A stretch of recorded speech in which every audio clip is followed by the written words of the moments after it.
আসসালামু আলাইকুম। আজকে আমার শাশুড়ি মায়ের রেসিপি ফলো করে জলপাইয়ের আচার বানাবো। তো শেষ পর্যন্ত দেখবেন, অসাধারণ একটা আচারের রেসিপি।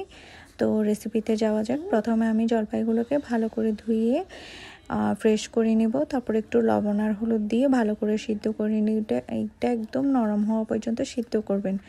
সিদ্ধ হয়ে গেলে পানিটাকে ঝরিয়ে জলপাইটাকে ভালো করে নরম করে মতে নেবেন।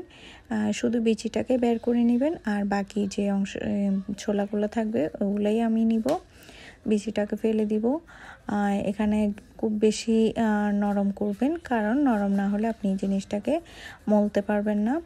তো মোটামুটি জলপাইয়ের সব আটাগুলো বের হয়ে গেছে। এবার জিনিসটাকে একটু ব্লেন্ড করে নিব মিহি করার জন্য, যাতে ওইটা একদম মুখে লাগা মাত্রই, মানে মুখে দেওয়া মাত্রই মিহি হয়ে যায়। তারপরে এক পাশে আমি এদিক দিয়ে পাঁচফোড়ন, গোটা পাঁচফোড়নকে ভেজে নিব। ভেজে নেওয়ার পরে সেটা ব্লেন্ড করে নিব। তারপর পরিমাণ মতো সরিষার তেল দিয়ে 3 টেবিল চামচ আমি রসুন বাটা ইউজ করতেছি। এখানে প্রায় 1 কেজির মতোই ছিল, জলপাই ছিল, সেখানে আমি 3 টেবিল চামচ রসুন বাটা ইউজ করছি, আর 1 কাপ সরিষার তেলের সাথে। আর এখানে হলুদ, মশলা আর মরিচের গুঁড়া দিয়ে দিলাম 2 টেবিল চামচ। সবগুলো দিয়ে ভালো করে নাড়াচাড়া দিয়ে ভালো করে কষিয়ে নিব, যাতে মশলার ঘ্রাণটা একদম চলে যায়।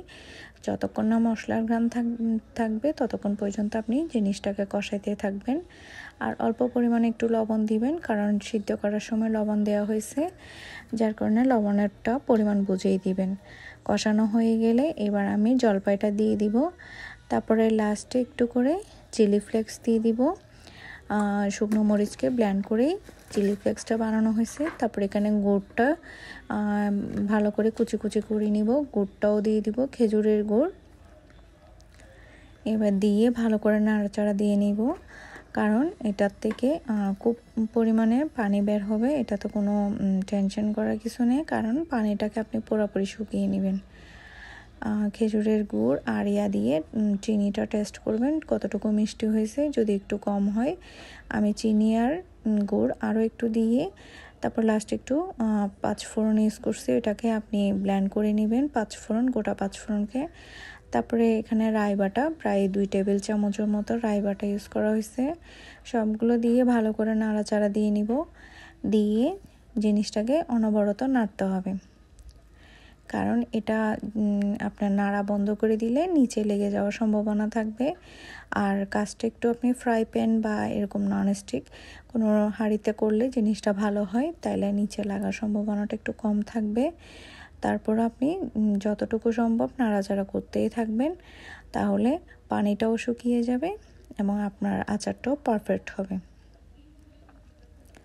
এটা আপনার এখানে এই যে চিনি, গুড়, তারপরে পাঁচফোড়ন, তারপরে আপনার রাই বাটা, সবগুলাকে এমনভাবে মিক্স করতে হবে যাতে আচারের প্রত্যেকটা জায়গায় জিনিসটা ভালো করে মিক্স হয়। তো এখানে আপনার পরিমাণ মতো একটু ভিনেগারও ইউজ করা হয়েছিল। তারপরে রাই বাটাটা একটু কম মনে হচ্ছে, যার কারণে লাস্টে দিয়ে আর একটু রাই বাটা ইউজ করা হয়েছে। যেটাই দেন না কেন আপনি অনবরত নাড়বেন, নাড়াচাড়া করবেন, দেখবেন যে পানিটা আস্তে আস্তে শুকিয়ে আসতেছে। কারণ জলপাই এবং গুড় এবং চিনি এই 3টা জিনিস থেকে অনেকটা পরিমাণে পানি বের হয়েছিল। পানিটা মোটামুটি শুকিয়ে আসলে তারপর আমি নামিয়ে নিব। এই যে কোটাতে ভরিয়ে নিলাম। এই যে দেখেন আমার আচার একদম পারফেক্ট। আপনাদের কেমন লাগছে ভিডিওটা এবং রেসিপিটা অবশ্যই কমেন্টে জানাবেন। আল্লাহ হাফেজ।